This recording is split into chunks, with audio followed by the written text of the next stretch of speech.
ನೋಡಿ, KDPನಲ್ಲಿ ಹುಮನಾಬಾದ್ ಒಳಗಡೆ ಏನು ನಡೀತು ಘಟನೆ, ಅದು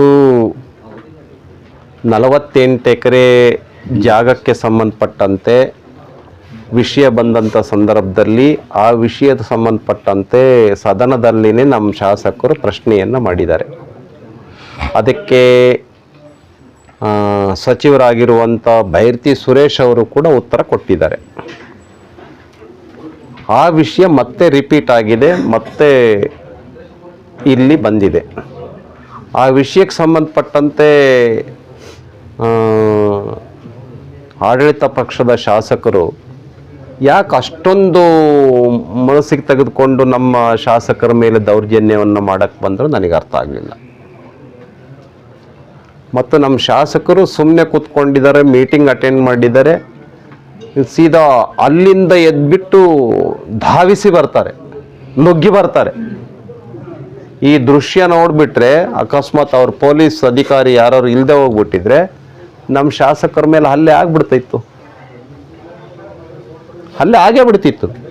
ಸದ್ಯ ಅವ್ರು ಯಾರೋ ಪೊಲೀಸ್ ಆಫೀಸರ್ ಎಚ್ಚೆತ್ಕೊಂಡು ಅಡಿಷನಲ್ SP ಪೂಜಾರಿ ಅವ್ರು ಬಂದು ಇಮ್ಮಿಡಿಯೇಟ್ ಆಗಿ ಅಲ್ಲಿ ಅವ್ರನ್ನ ಹಿಡ್ಕೊಂಡಿದ್ರಿಂದ ಆಗುವಂಥ ಘಟನೆ ನಿಲ್ತು. ಇಲ್ಲ ಅಂತ ಹೇಳಿದರೆ ದೇಶದಲ್ಲಿ ಒಂದು ನಮ್ಮ ಪ್ರತಿಪಕ್ಷದ ಶಾಸಕನ ಮೇಲೆ ಆಡಳಿತ ಪಕ್ಷದ ಶಾಸಕನ ದೌರ್ಜನ್ಯ ಅಂತಕ್ಕಂಥದ್ದು ಇತಿಹಾಸದ ಪುಟದಲ್ಲಿ ಆಗಿರೋದು. ಹಾಗಂತೇಳಿ ದಾಖಲಾಗೋದಿಲ್ವಾ ಅಂತಲ್ಲ, ಆಗಿದೆ. ಅವ್ರೇನು ಬಂದು ನಿಂತ್ಕೊಂಡಿದ್ರಿಂದ ಆ ಹೊಡೆತ, ಆ ದೌರ್ಜನ್ಯ ನಿಲ್ತು, ಎಳ್ಕೊಂಡೋದ್ರು ಬೇರೆ ಬೇರೆಯವರೆಲ್ಲ. ಯಾಕೆ ಈ ರೀತಿ ಇದೆ ದೌರ್ಜನ್ಯ? ನಮ್ಮ ಶಾಸಕರಿಗೆ ಹಿಂಗಂತಾದರೆ ಇನ್ನು ಸಾಮಾನ್ಯ ಜನರ ಪಾಡೇನು? ಅದೇ ಪ್ರಶ್ನೆಯನ್ನು ಒಬ್ಬ ಸಾಮಾನ್ಯ ಜನ ಪ್ರಶ್ನೆ ಮಾಡಿದರೆ ಅವನ ಕತೆ ಏನಾಗೋದು?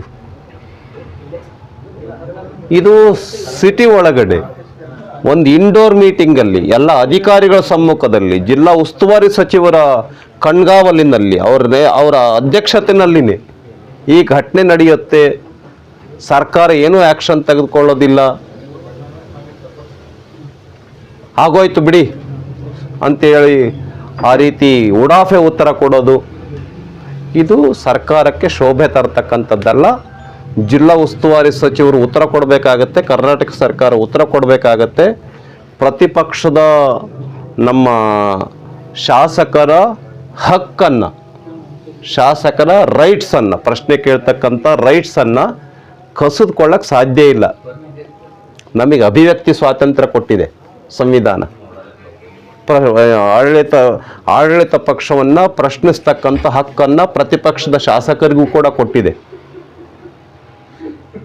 ಆ ಪ್ರಶ್ನೆ ಕೇಳಿದ್ದಕ್ಕೆ ದೌರ್ಜನ್ಯ ಮಾಡೋದು ಎಷ್ಟು ಸರಿ ಇದು?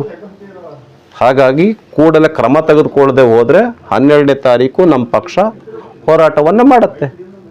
ನಮ್ಮ ಜಿಲ್ಲಾ ಅಧ್ಯಕ್ಷರು, ನಮ್ಮ ಪ್ರಧಾನ ಕಾರ್ಯದರ್ಶಿಗಳು, ನಮ್ಮ ಕಾರ್ಯಕರ್ತರು ಎಲ್ಲ ಸೇರಿಕೊಂಡು, ನಮ್ಮ ಶಾಸಕರು ಸೇರಿಕೊಂಡು ಇದಕ್ಕೆ ಪ್ರತಿಭಟನೆಯನ್ನು ಮಾಡ್ತಾರೆ. ಸರ್ಕಾರವನ್ನು ಪ್ರಶ್ನೆ ಮಾಡ್ತೀವಿ, ಇದಕ್ಕೆ ಉತ್ತರ ಕೊಡಬೇಕು ಅಂಥೇಳಿ. ನೀವೇನು ಪ್ರಶ್ನಾತೀತರ? ಸಂವಿಧಾನಕ್ಕಿಂತ ದೊಡ್ಡವರ?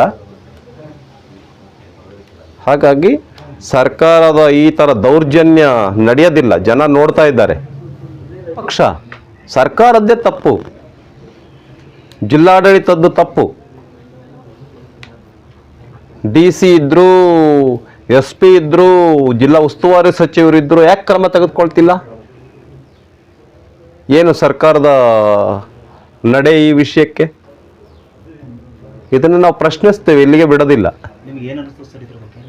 ಏನಿಲ್ಲ, ಈ ಸರ್ಕಾರ ಒಂದು ರೀತಿ ಆಗಿ ಹೋಗಿರುವ ತಪ್ಪನ್ನು ಕೇಳಿದ್ದಕ್ಕೆ ಅವ್ರಿಗೆ ಸಿಟ್ಟು ಬಂದಿರಬೇಕು, ನಮ್ಮನ್ನು ಪ್ರಶ್ನಿಸ್ತಾರೆ ಅಂತ. ಇದಕ್ಕೆ ಉತ್ತರ ಸರಿಯಾಗಿ ಕೊಡಲೇಬೇಕು, ಎಂಕ್ವೈರಿ ಮಾಡಬೇಕು. ಇದಕ್ಕೆ ಸುಮೋಟೋ ಕೇಸ್ ದಾಖಲಾಗಬೇಕು. ಇದಕ್ಕೆ ಹಿಂಗಿದೆ. ನಮ್ಮ ಬೀದರ್ ಜಿಲ್ಲೆಯ ಕೋರ್ ಕಮಿಟಿ ಮೀಟಿಂಗ್ ಇದೆ, ಅಲ್ಲಿ ನಿಶ್ಚಯ ಮಾಡ್ತೀರಿ. ಬೀದರ್ ಬಳ್ಳಾರಿಗಿಂತ ಕಮ್ಮಿನಾ? ನಾವು ಬಳ್ಳಾರಿನ ಮೀರಿಸ್ತೀವಿ ಅಂತ ಹೇಳಿದಾರಲ್ಲ, ನೋಡೋಣ ಮುಂದೆ.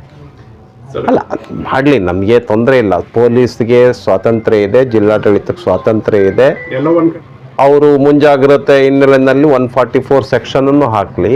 ಆದರೆ ನಮ್ಮ ಶಾಸಕನ ಪ್ರಶ್ನಿಸುವಂಥ ಅಧಿಕಾರವನ್ನು ನೀವು ಹೆಂಗೆ ಕಸ್ಕೊಳ್ತೀರಾ? ನೀವು ಪ್ರಶ್ನೆಯನ್ನೇ ಕೇಳಂಗಿಲ್ವಾ? ನಿಮಗೆ ಏನು ತಪ್ಪು ಮಾಡಿದ್ರು ಅವರು? ಇದಕ್ಕೆ ಸರ್ಕಾರ ಉತ್ತರ ಕೊಡಬೇಕು, ಆ್ಯಕ್ಷನ್ ಏನು ಅಂತ ಹೇಳಬೇಕು. ಇದನ್ನು ಪ್ರಶ್ನೆ ಇಟ್ಕೊಂಡು, ಈ ವಿಚಾರಕ್ಕೆ ಮುಂದೆ ಇಟ್ಕೊಂಡು ನಾವು ಹೋರಾಟಕ್ಕೆ 12ನೇ ತಾರೀಕು ಕರೆ ಕೊಟ್ಟಿದ್ವಿ. ಅಂದರೆ ಇದೆಲ್ಲ ಏನು ಅಂತ ಹೇಳಿದರೆ, ಜಿಲ್ಲಾ ಆಡಳಿತ ಜಿಲ್ಲೆನಲ್ಲಿ ಏನು ಅಭಿವೃದ್ಧಿ ಇಲ್ಲ, ಪ್ರಶ್ನೆ ಮಾಡಿದ್ದಕ್ಕೆ ಕೇಳಿದರೆ ಅವ್ರಿಗೆ ಸಿಟ್ಟು ಬರುತ್ತೆ, ಅದಕ್ಕೆ ದೌರ್ಜನ್ಯ ಮಾಡ್ತಾರೆ. ಇದನ್ನು ಬೀದರ್ ಜಿಲ್ಲೆಯ ಜನ ಚೆನ್ನಾಗೇ ಅರ್ಥ ಮಾಡ್ಕೊಂಡಿದ್ದಾರೆ, ಅವರಿಗೆ ಯಾವತ್ತೂ ಉತ್ತರ ಕೊಟ್ಟಿದ್ದಾರೆ. ಬಹುಶಃ ಶಾಸಕರು ಎಷ್ಟು ಜನ ಕಾಂಗ್ರೆಸ್ನವರು ಇರೋದು? ಇಬ್ಬರು. ಬಿ ಜೆ ಪಿಯವರು ಎಷ್ಟು ಜನ? 4 ಜನ ಇದ್ದಾರೆ. ಅವ್ರು ಇದೇ ಥರ ಮಾಡಿದರೆ ನೆಕ್ಸ್ಟ್ ಬರೋ ಎಲೆಕ್ಷನ್ನಲ್ಲಿ 0 ಆಗ್ತಾರೆ.